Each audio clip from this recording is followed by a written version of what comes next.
There's a type of person you've probably met. Maybe you are this person who moves through the world completely composed.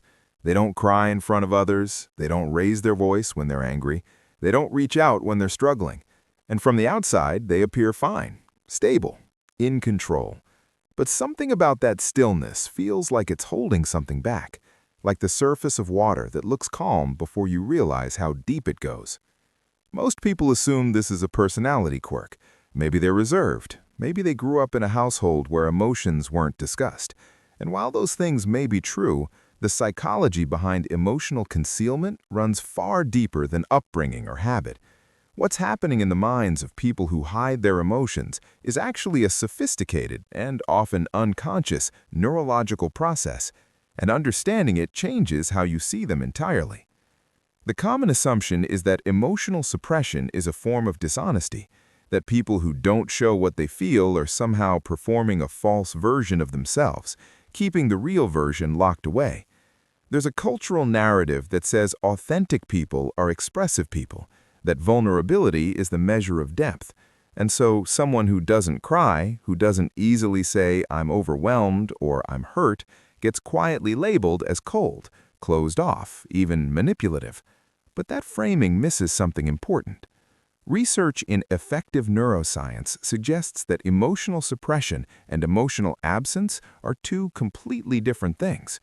People who habitually conceal their emotions aren't feeling less, they're often feeling more. The difference lies in what happens between the feeling and the expression. A 2016 study on emotional regulation found that habitual suppressors actually showed higher physiological arousal during emotional events than their expressive counterparts. Their heart rates elevated more. Their skin conductance spiked more. They weren't numb. They were simply very practiced at not letting the outside match the inside. So why would someone develop this pattern? The prefrontal cortex, the part of the brain responsible for reasoning, planning, and impulse regulation, plays a central role here. When a person decides, consciously or not, to contain an emotional response, the prefrontal cortex exerts a kind of override on the amygdala, which is where emotional signals originate.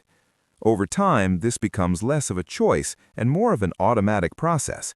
The brain gets trained to intercept the signal before it becomes visible. And like any well-practiced skill, it becomes second nature, fast, efficient, and largely invisible even to the person doing it. This pattern often develops in environments where emotional expression carried risk.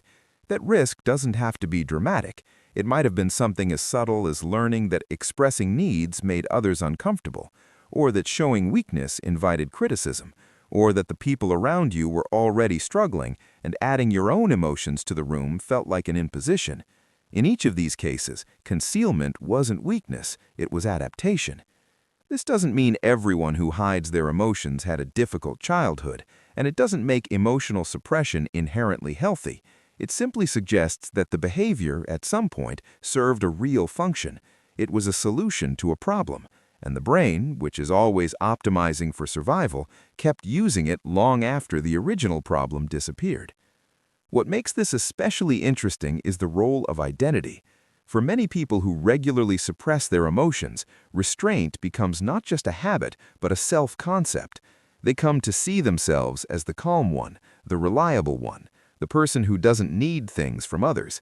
And there's a quiet reward in that identity, a form of social recognition that psychologists link to the brain's dopamine-based reward system.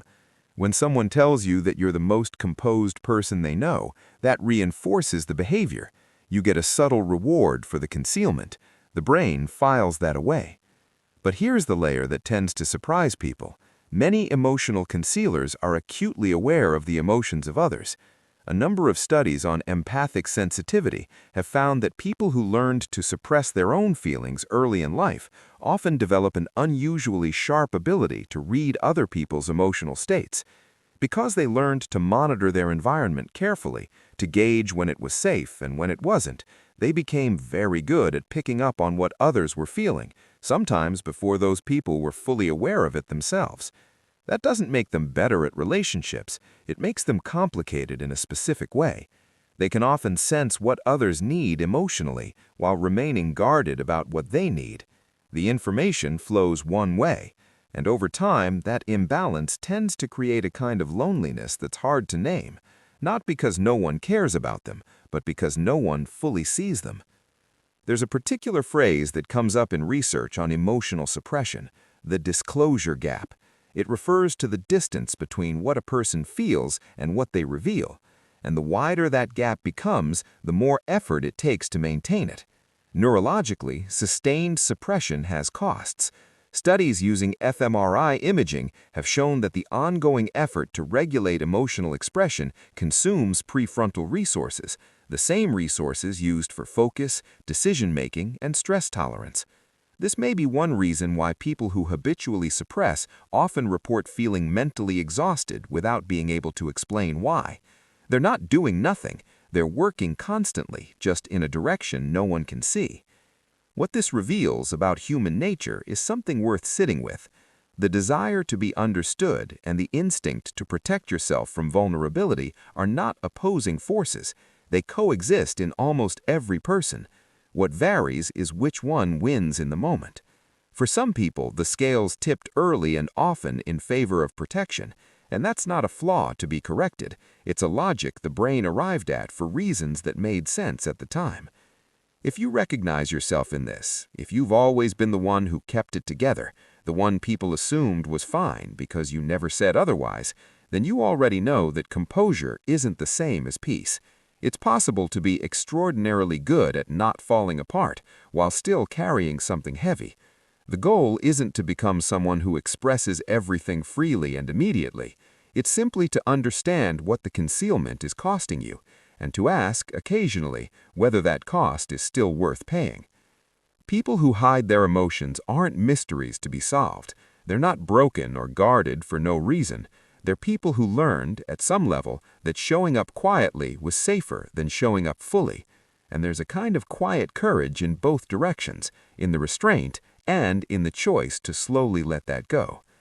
If this resonated with you, you'll probably connect with the next video on why emotionally intelligent people often struggle to ask for help. It explores a very similar tension from a different angle.